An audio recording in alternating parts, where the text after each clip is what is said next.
चलिए आगे बढ़ते हैं। भारतीय नागरिक सुरक्षा भारतीय साक्ष्य बिल को राष्ट्रपति की मंजूरी मिल चुकी है।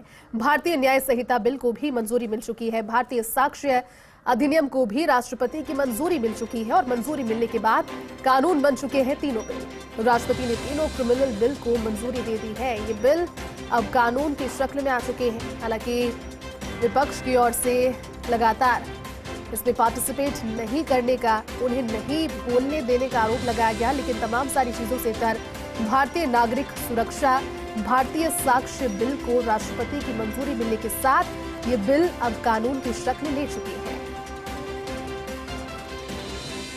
बड़ी खबर आपको बता रहे हैं, संसद के शीतकालीन सत्र में ये बिल सामने आए और उसके बाद भारतीय नागरिक सुरक्षा भारतीय साक्ष्य बिल को राष्ट्रपति की ओर से मंजूरी दे दी गई है। भारतीय न्याय संहिता बिल को भी मंजूरी मिल चुकी है। हमारे साथ डेली न्यूज एडिटर और सहयोगी अदिति जुड़ चुके। अदिति, तीनों बिल, भारतीय नागरिक सुरक्षा भारतीय साक्ष्य बिल और भारतीय न्याय संहिता, जिनको लेकर के शीतकालीन सत्र में काफी मुद्दे गूंजे, आखिरकार ये बिल अब कानून की शक्ल ले चुके हैं राष्ट्रपति की मंजूरी के बाद। कैसे देखते हैं इन्हें, क्या बदलाव इनके जरिए होगा? देखिए, बिल्कुल राष्ट्रपति की मंजूरी मिलते ही ये तीनों बिल कानून बन चुके हैं। और अमित शाह ने जब ये बिल पारित हो रहे थे, जब सदन में बिल रखा था पटल पर, तभी कह दिया था कि तारीख पे तारीख का जमाना अब चला गया है। सबसे महत्वपूर्ण बात है कि राज्यसभा में तीनों क्रिमिनल जो लॉ बिल, भारतीय न्याय संहिता, भारतीय न्याय सुरक्षित संहिता और भारतीय साक्ष्य बिल पहले गुरुवार को पास हुए। बुधवार को ये तीनों बिल लोकसभा में पास हो गए थे और अब इनको इंतजार था, राष्ट्रपति को भेजा गया था और उनका इंतजार था कि राष्ट्रपति की तरफ से मंजूरी मिले। और अब आज शाम को जब राष्ट्रपति की मंजूरी मिली, तब ये बिल में तब्दील हो चुके हैं। और अब आपको एक जो कितने महत्वपूर्ण इसकी वजह से जो बदलाव आएंगे, किसी भी मामले में 3 साल में न्याय दिलाने का उद्देश्य इसमें है। बिल पर चर्चा का जवाब देते हुए केंद्रीय गृह मंत्री अमित शाह ने कहा था कि जो लोग सदन में बाहर पूछते हैं कि इस कानून से क्या होगा, तो उन्होंने ये कहा कि मैं उनको बताना चाहता हूं कि इसके लागू होने के बाद तारीख पे तारीख का जमाना नहीं रहेगा। किसी भी मामले में 3 साल में न्याय दिलाना का उद्देश्य रहेगा। अब अगर कुछ मुख्य मुद्दों पे बात कर लेते, गंभीर अपराध में नाबालिग से रेप के दोषी को उम्र कैद या फांसी होगी। पहले रेप की धारा 375, 376 थी, अब धारा 63, 69 होगी। इसके अलावा हत्या की धारा पहले 302 थी और अब ये 101 हो गई है। तमाम इन जो अपराधों में गंभीरता बढ़ चुकी है। गैंगरेप के दोषी को 20 साल तक की सजा या जिंदा रहने तक की जेल की सजा होगी। मॉब लिंचिंग में हम हमेशा ही कहा जाता था कि भीड़ का कोई चेहरा नहीं होता और ऐसे में वो केस पेंडिंग रह जाता था। मॉब लिंचिंग में फांसी की सजा दी जाएगी।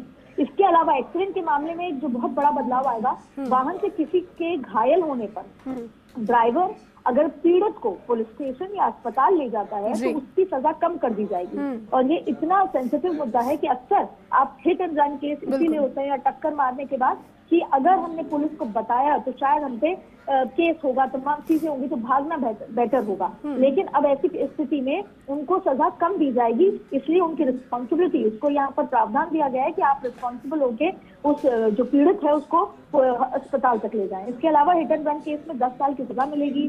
इसके अलावा जो स्नैचिंग के मामले में भी पहले कानून नहीं था, अब कानून बन गया है। सिर पर लाठी मारने वाले पर भी अब सामान्य झगड़े की धारा नहीं लगेगी। अब विक्टिम के ब्रेन डेड की स्थिति में दोषी को 10 साल की सजा होगी। अक्सर कई बार हाथापाई और सामान्य झगड़े की धारा में कई बड़े एक्सीडेंट हो जाते हैं, लेकिन उसको अब गंभीरता से लिया जाएगा। ठीक वैसे ही ट्रायल के मामले में किसी व्यक्ति को गिरफ्तार करने पर पुलिस को उसके परिवार को जानकारी देनी होगी। पहले ये जरूरी नहीं था, ये बहुत महत्वपूर्ण है। किसी भी केस में 90 दिन में क्या हुआ, देखिए एक तरफ तो जो आरोपी थे उन पर जो धाराएं लगती थी या फिर उन पर जो कार्रवाई होती थी उसमें बदलाव है, लेकिन पुलिस जिस तरीके से ट्रायल और ये तमाम चीजें होती थी उसमें भी काफी बदलाव यहाँ पर देखने को मिले। किसी भी केस में 90 दिन में क्या हुआ उसकी जानकारी पुलिस विक्टिम को देगी। अगर आरोपी 90 दिन के भीतर कोर्ट के सामने पेश नहीं होते तो उसकी गैर मौजूदगी में भी ट्रायल होगा। गंभीर मामलों में आधी सजा काटने के बाद रिहाई मिल सकती है, व्यवहार पर डिपेंड करता है। ठीक वैसे ही अब ट्रायल कोर्ट को फैसला अधिकतम 3 साल में देना ही होगा और मुकदमा समाप्त होने के बाद जज को 43 दिन में फैसला देना होगा। ये तमाम ऐसे बड़े बदलाव हैं जो जब जो व्यक्ति है जो पुलिस के कटघरे के जुडिशरी के चक्कर लगाता है तो उस समय ये बहुत बड़ी मुसीबत के तौर पे होता है।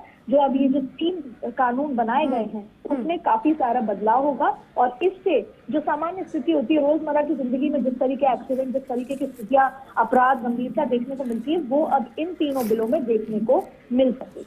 बिल्कुल आदित्य, आप ठीक कह रहे हैं, क्योंकि अमित शाह ने पहले भी इस चीज का जिक्र किया था। उन्होंने कहा था कि जो औपनिवेशिक मानसिकता है और उसके प्रतीक, उनसे मुक्ति दिलाने की कोशिश इन तीनों कानूनों के जरिए की जाएगी। उम्मीद करते हैं वो बदलाव नजर भी आए। आदित्य, बहुत बहुत शुक्रिया आपका इस पूरी जानकारी के लिए। वक्त एक छोटे से ब्रेक का है, जल्द लौटेंगे।